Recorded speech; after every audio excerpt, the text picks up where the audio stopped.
Всем большой привет!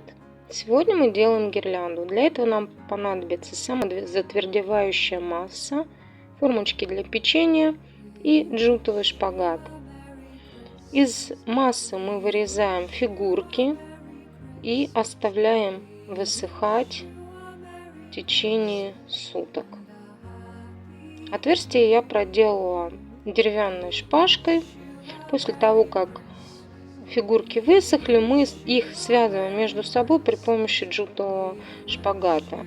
Расстояние между фигурками я делала примерно 10 сантиметров. У меня 12 фигурок.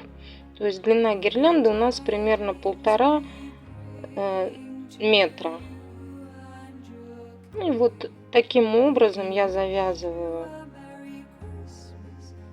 шпагат и скрепляю между собой фигурки. К сожалению, очень маленькие дырочки я проделала. Было сложно продевать нитку в отверстие. Но все равно мне это удалось.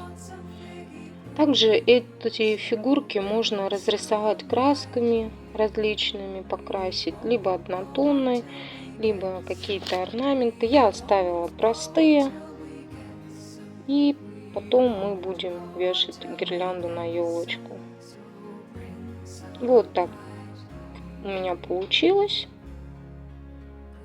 И теперь вот эта гирлянда вот так вот выглядит на елочке.